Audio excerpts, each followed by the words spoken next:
आप सबको मेरा नमस्कार। इस प्रेस वार्ता के माध्यम से और इस मंच के माध्यम से आज हम एक बहुत बड़ी चिंता आपके साथ साझा करना आए हैं, क्योंकि इस देश के सम्मान में ठेस पहुंचे, इस देश की संप्रभुता पर सवाल उठे, यह कतई बर्दाश्त नहीं किया जा सकता है। आज प्रधानमंत्री नरेंद्र मोदी की विफल विदेश नीति, कंप्लीटली फेल्ड फॉरेन पॉलिसी के कारण इस देश का दुनिया में अपमान हो रहा है। कनाडा जैसा देश हमें G7 का इनवाइट नहीं भेजता है। ट्रंप बार बार सीज फायर का श्रेय ले चुके हैं और असलियत अब यह है कि ट्रंप को छोड़कर अब बाकी देश, कल रूस ने भी माना कि ट्रंप ने हमारे बीच मध्यस्थता करी थी और उनके कारण सीज फायर हुआ। यह भी सच है कि हम दुनिया में अलग थलग पड़ गए हैं और हमारे जो सदाबहार दोस्त हैं, जिसको all weather friend and allies कहा जाता था, वो हमसे किनारा कर रहे हैं और बड़े बड़े देश आज हमारे दुश्मन मुल्क के खेमे में खड़े हुए नजर आ रहे हैं। असली बात यह है कि जिस पाकिस्तान को हमने टोटली दरकिनार कर दिया था, वो आज धड़ल्ले से हीरो बना घूम रहा है। उसको विश्व के तमाम मल्टीलैटरल एजेंसीज में प्रतिनिधित्व का मौका मिल रहा है, वो संयुक्त राष्ट्र में कमिटियों का चेयरपर्सन बन रहा है। असलियत यह है कि उसको मल्टीलैटरल एजेंसीज एक के बाद एक आर्थिक सहायता दे रही हैं और हम कुछ नहीं कर पा रहे हैं। आज के दिन प्रधानमंत्री नरेंद्र मोदी कश्मीर गए हैं। यह अलग बात है कि वो पिछले 45 दिनों में उन्होंने एक बार भी कश्मीर की ओर झांका तक नहीं। अब फीता काटने वो कश्मीर पहुंचे, लेकिन जब वो वहां पर भाषण देंगे तो इस देश के मन में बहुत सारे सवाल हैं और उन सवालों को उठाना हमारा काम है, क्योंकि यह वाकई में एक दुखद बात है कि 11 साल सत्ता में रहने के बाद, 90 से ज्यादा देशों की सैर करने के बाद, हमारी विफल विदेश नीति के चलते हमें हासिल कुछ भी ठोस नहीं हुआ है। कूटनीति या डिप्लोमेसी या फॉरेन पॉलिसी जिसको कहते हैं, इसका मतलब लाल लाल आंखें डालकर लेजर की रील बनाना नहीं होता है। कूटनीति का मतलब होता है कि आप विश्व में भारत का हित सर्वोपरि रखिए। कूटनीति निरंतर होती है, ये खोखले दावे नहीं होते हैं। अगर विदेश नीति विफल ना रही होती तो मुझे यह कहने में कोई भी संशय नहीं है कि इस दुनिया के तमाम मुल्क हमारे साथ मुस्तैदी से एकजुट होकर खड़े रहते, लेकिन ऐसा नहीं हो रहा है और उसके तमाम एग्जाम्पल्स हैं जो अभी आपको मैं बता देती हूं।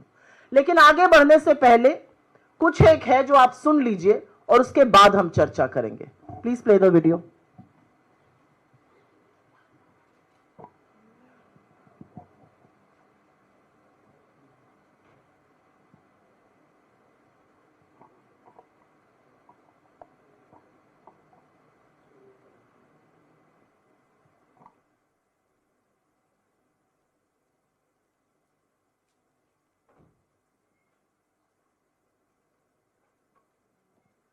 ये वीडियो जरूरी है सुनना, क्योंकि ये वीडियो आपको दिखाएगा कि हो क्या रहा है और हमारे यहाँ इतना सुई टपक सन्नाटा क्यों है।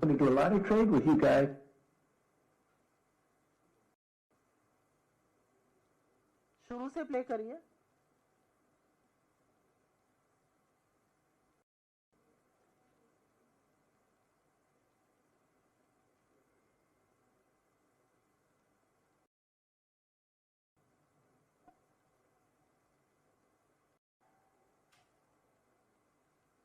On Saturday, my administration helped broker a full and immediate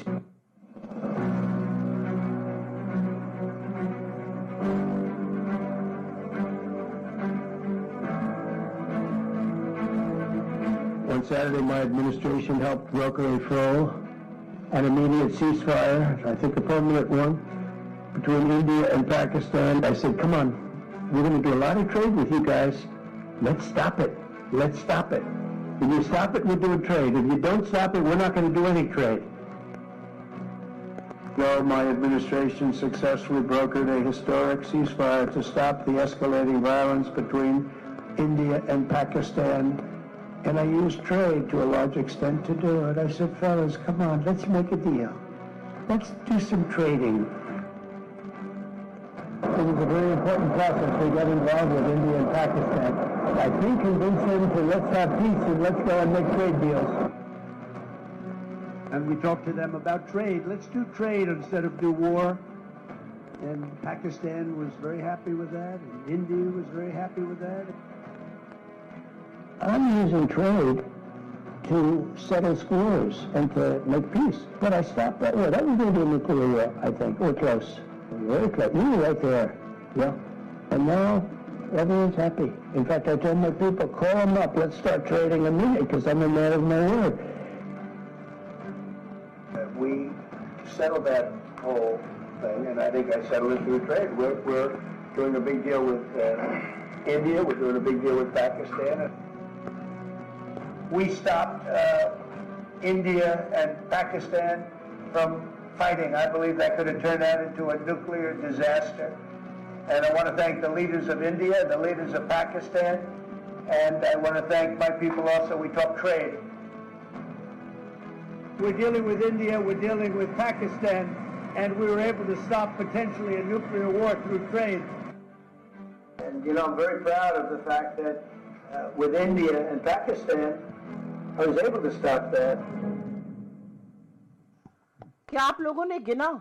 एक नहीं, दो नहीं, 9 बार वीडियो पर और 2 बार ट्वीट कर अमेरिकी राष्ट्रपति डोनाल्ड ट्रंप ने ना सिर्फ सीज फायर का श्रेय लिया है, जो कि हमारी संप्रभुता पर खतरा है, बल्कि उन्होंने यह भी बार बार कहा है कि मैंने व्यापार के नाते, मैंने ट्रेड के चलते सीज फायर कराया। कल रात को उन्होंने यह बात फिर से कही है। पर इस पर हमारे सिंदूर के सौदागर चुप रहते हैं। हमारे सिंदूर के सौदागर से एक शब्द नहीं निकलता है। सुई टपक सन्नाटा है। प्रधानमंत्री हर चीज पर बात करने को तैयार है, बदकही छाटने को तैयार है, लेकिन ट्रंप के इन 11 वक्तव्यों पर, जहां पर वो बार बार कह रहे हैं कि मैंने सीज फायर कराया है और अब यह बात रूस भी कह रहा है, उस पर मोदी जी कुछ नहीं बोलते हैं। और मैं क्यों ना कहूं कि सिंदूर के सौदागर इस पर चुप हैं। हाल ही में, और यह कल एक और तथ्य सामने आया, हमारी विदेश नीति के इतने बड़े बड़े कीर्तिमान है अभी की एक लंबी फहरिस्त है। हाल ही में अमेरिकी राष्ट्रपति और रूस के राष्ट्रपति पुतिन की फोन पर बात हुई। कल क्रेमलिन से ऑफिशियल वक्तव्य आता है और उसमें कहा जाता है कि उस फोन की बातचीत जो 75 मिनट, सवा घंटे तक चली, उसमें इंडिया पाकिस्तान का जिक्र हुआ और उसमें श्रेय दिया जा रहा है।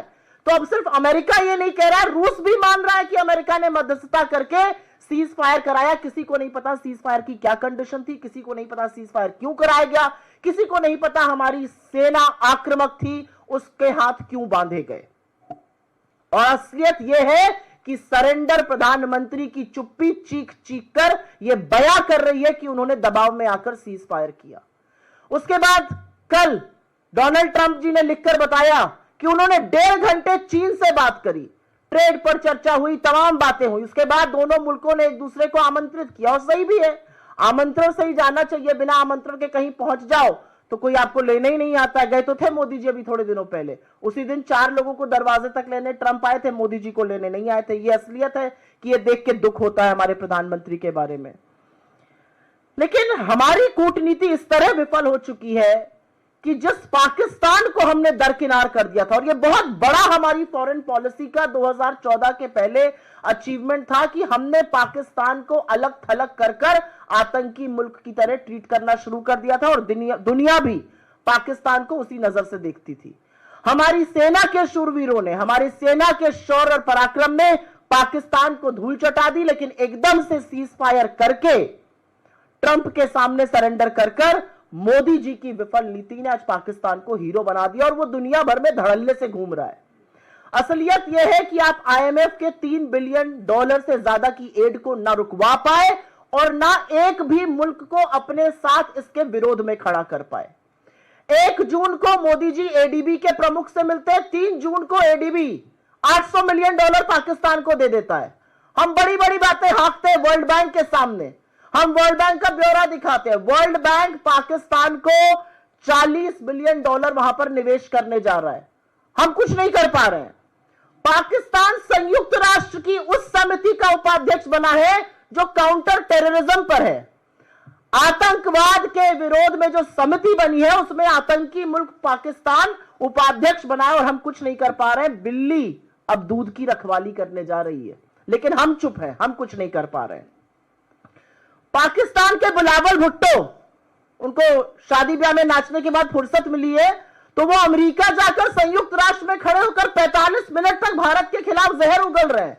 उनके लिए लाल कालीन बिछा रहा है अमेरिका। तो सवाल इस बात का है कि जब 27 तारीख को हमारा डेलीगेशन कुवैत पहुंचता है और वहां पर अपना पक्ष रखता है, तो कुवैत 28 तारीख को पाकिस्तान पर 19 साल के लगे वीजा प्रतिबंध को क्यों हटा देता है? और आज बड़े बड़े देश पाकिस्तान के साथ खड़े हुए उनके खेमे में क्यों नजर आ रहे हैं? असलियत यह है कि रूस ने हमारे बारे में अभी तक एक भी बोल्ड वक्तव्य नहीं दिया। असलियत यह है कि पाकिस्तान दुनिया भर में जा रहा है, उसको लाल कालीन, एक रेड कारपेट वेलकम मिल रहा है। वो पाकिस्तान जो अलग थलग पड़ा था आज मेन स्ट्रीम में आ गया है। असलियत यह है कि अमेरिकी राष्ट्रपति पाकिस्तान के नेता को भी महान बता रहे हैं, उस आतंकी मुल्क के नेता को जहां पर हाफिज सईद, जहां पर मसूद अजहर, जहां पर दाऊद इब्राहिम, जहां पर उनका उसामा बिन लादेन मिला था। वो आज महान देश हो गया है और पाकिस्तान और हिंदुस्तान का नाम एक ही सांस में ले रहे हैं, हमारे समकक्ष लाके हमारी बराबरी में लाकर खड़ा कर रहे हैं। हम उस पर कोई प्रतिकार नहीं कर पा रहे हैं। हमारा सबसे बड़ा फॉरेन पॉलिसी का ये क्लेम था 2014 के पहले कि हमने हाइफनेट कर दिया था, हिंदुस्तान और पाकिस्तान का नाम कोई एक साथ ले ही नहीं सकता था। आज वो डिहाइफनेशन हो चुका है।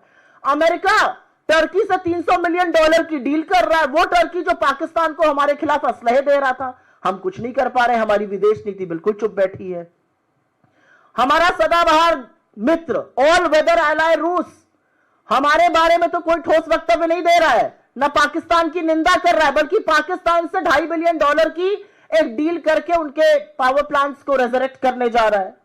और चीन के बारे में तो क्या ही कहा जाए, वो तो पाकिस्तान का ऐसा हम प्याला हम निवाला हुआ पड़ा। और इसके बारे में चेतावनी सबसे पहले नेता विपक्ष राहुल गांधी जी ने सालों पहले देश के सदन में दी थी कि पाकिस्तान और चीन को एक साथ आने से किसी भी कीमत पर रोकना है, यह घातक होगा।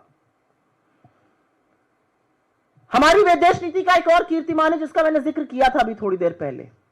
कनाडा जैसा देश हमें G7 का इनवाइट नहीं भेजता है। असलियत यह है कि हम अपने आप को वर्ल्ड की 4th लार्जेस्ट इकोनॉमी कह रहे हैं, हम अपने आप को फास्टेस्ट ग्रोइंग इकोनॉमी कह रहे हैं। यह अलग बात है कि सरकार के खुद के आर्थिक सलाहकार इस पर सवाल उठा रहे हैं, लेकिन कनाडा जैसा देश हमें G7 की इनवाइट नहीं भेजता है। वही कनाडा जहां पर मुझे याद है 2010 में राष्ट्रपति बराक ओबामा ने डॉक्टर मनमोहन सिंह के लिए G20 समिट में कहा था, when the prime minister of India doctor Manmohan Singh speaks the world lessons. जब मनमोहन सिंह बोलते हैं तो दुनिया उनकी बात सुनती है। यह बात कनाडा के सॉइल पर कही गई थी और आज वो कनाडा की हिमाकत है कि हमें G7 का न्योता आमंत्रण नहीं भेज रहा है। और अंत में मुझे एक बात का बहुत दुख है और यह दुख मैं आपके साथ जरूर साझा करना चाहती हूं। हमारी विदेश नीति की सबसे बड़ी विफलता यह है कि हमने बड़े बड़े डेलीगेशंस बनाए, हमने वो बड़े बड़े डेलीगेशंस दुनिया के कोने कोने में भेजे अपनी बात को पहुंचाने के लिए, लेकिन हमारा विदेश मंत्रालय उन डेलीगेशंस की मुलाकात ना राष्ट्राध्यक्षों से करा पाया, ना प्रभावी ओपिनियन मेकर्स से करा पाया। वो लोग वहां पर गए, वहां पर वो हमारी ही एम्बेसी में भारतीय मूल के लोगों से मिल रहे हैं, वो अंडर सेक्रेटरीज से मिलके आए हैं, वो फॉर्मर मिनिस्टर्स से मिलके आए हैं, कुछ स्टेट मिनिस्टर्स से वो मिले हैं।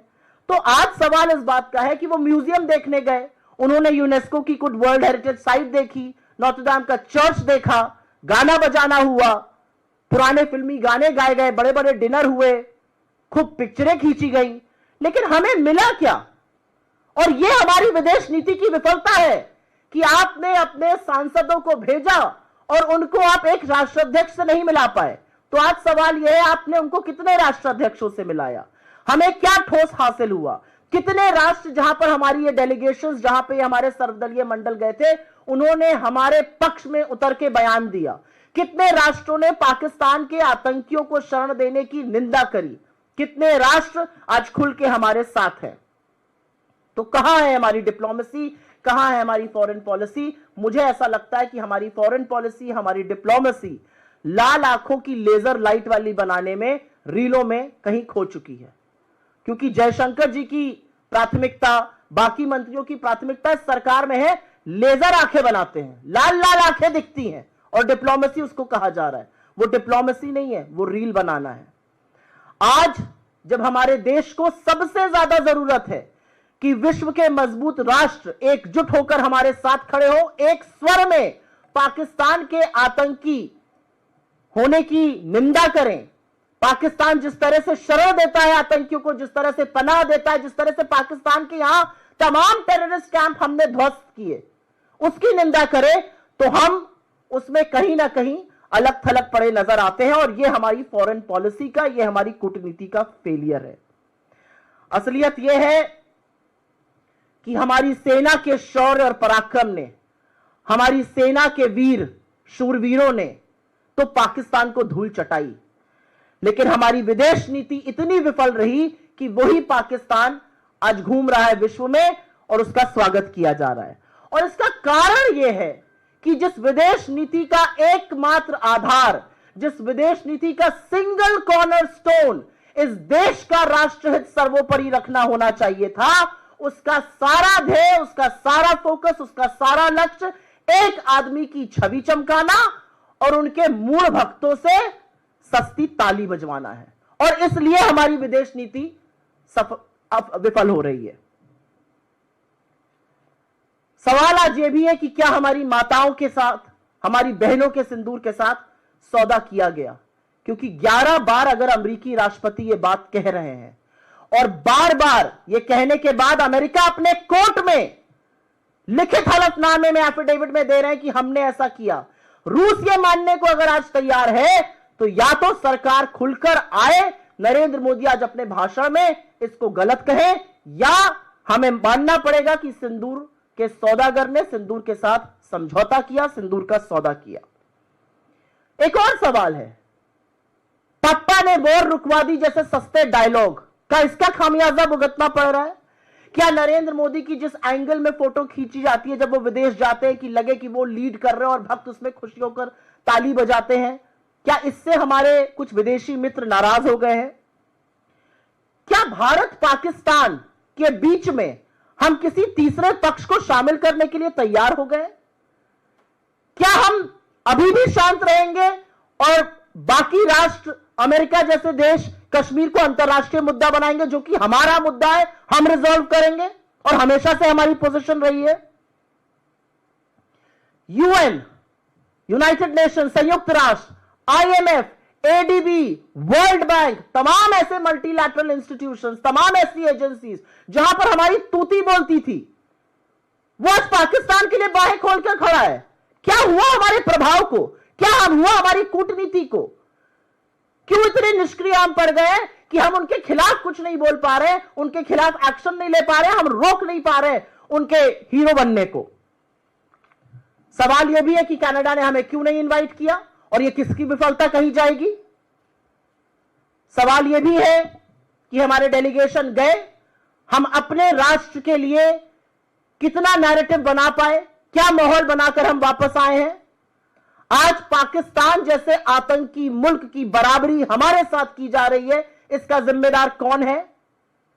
और अंत में एक सवाल तो पूछूंगी, बीजेपी वालों को बड़ी दिक्कत होती है अगर बड़के पप्पा ट्रंप को कुछ कह दो, वो हमारे लोगों को हथकड़ियां बांध के भेजे, बेड़िया बांध के भेजे। ये हमारी फॉरेन पॉलिसी का फेलियर है या इस पर भी चुप रहना होगा? आज प्रधानमंत्री, जैसा कि मैंने बताया, फीता काटने गए हैं। 45 दिन हो गए।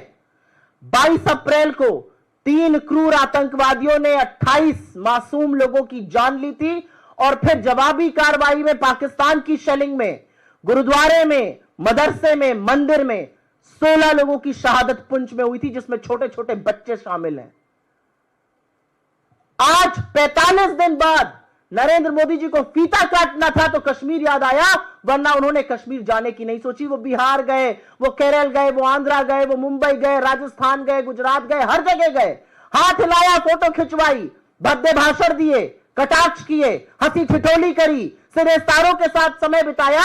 लेकिन मोदी जी कश्मीर अब गए हैं जब फीता काटने का वक्त आया है। और यही अंतर है उनमें और यही अंतर है हमारी सरकार में। मुझे यह कहने में गर्व होता है कि 26/11 के बाद चुन चुनकर हमने आतंकियों को मारा, हमारे शूरवीरों ने उनको मौत के घाट उतारा और उसके बाद जो गिरफ्तार हुए उनको हमने फांसी के फंदे पर लटकाया, इस देश में नजीर बनाई। आज एक बात का अंतर है, 26/11 के आतंकियों को मारा गया, लेकिन 22 अप्रैल पहलगाम के आतंकी अभी भी फरार है और अब आजाद घूम रहे हैं वो। और अब अगर न्यूज रिपोर्ट्स का आप यकीन कीजिए तो उन्होंने इसके पहले 3 और बड़े आतंकी हमले किए थे, उनको जमीन निगल गई, उनको आसमान खा गया, वो कहां चले गए ये किसी को नहीं पता है। और जब तक वो पकड़े नहीं जाएंगे, जब तक वो गिरफ्तार नहीं होंगे, जब तक उनकी इस देश के सामने नजीर नहीं बनेगी, तब तक शहीद परिवारों को न्याय नहीं मिलेगा। और इसीलिए सिंदूर के सौदागर से कहना है, अपनी चुप्पी तोड़िए और इस मुद्दे पर बोलिए। हमारी विफल विदेश नीति का दंश हमारा देश, हमारे देश का सम्मान, हमारा वैश्विक गौरव, ये सब सह रहा है। आपके सवालों का स्वागत है जी। Ma'am, you have also questioned about the all-party delegation. Yesterday, Mr. Jairam Ramesh has also tweeted that the welcome which they have received was very lukewarm. But on the other side, it's your own Congress members who are stating that these meetings were were being done in a very positive manner. In fact, yesterday only Mr. Shashi Tharoor led delegation have met J.D. Vance. So are you not satisfied because your own members who were a part of this delegation are saying that these are very positive meetings which they held? When you represent the country overseas, you are restrained. When you represent the country overseas, there are many things that you want to say, but you cannot say. They may not be able to say it, but we certainly can, and we will question. What is the question we are raising? That these delegations went overseas. It is a complete failure of our foreign policy to not be able to get them a single meeting with people of consequence. How many countries after these delegations visited those countries have spoken in our favor, have issued statements? How many countries that we visited have denounced Pakistan? I mean, we go to Kuwait and Kuwait the very next day lifts a 19-year-old ban on Pakistani visas. How is that okay? And will these questions not be raised? I mean, it's all right for mainstream media to say that all is hunky-dory, but a lot of these people who have come back and said we were ambassadors overseas, we could not have said a lot of things, but back home in India, we will question. And the one big question we are asking is that some of these delegations, in fact, most of these delegations were made to meet people of Indian origin overseas. They were made to address people of Indian origin in Indian embassies and high commissions. How about addressing your own parliament? You don't want to call a session there, but you want to address Indians overseas. I mean, what kind of double speak is this? And what have we achieved? But I don't just want to single out the foreign delegation bit. I have highlighted a string of policy failures owing to the complete collapse of our foreign policy and for which India is having to pay a huge price. और कोई सवाल इस पे या किसी अन्य मुद्दे पे?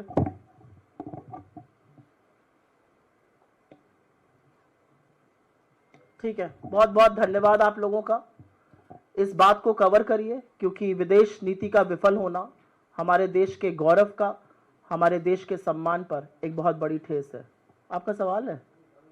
ओके, यहीं पे पूछ लीजिए। I am not going to do one on ones. मैं आज सुओ मोटो पर ही बोलूंगी, सिर्फ सुओ मोटो पर। अगर सुओ मोटो पर आपका सवाल है तो आप यहीं पे ले लीजिए। धन्यवाद बहुत बहुत।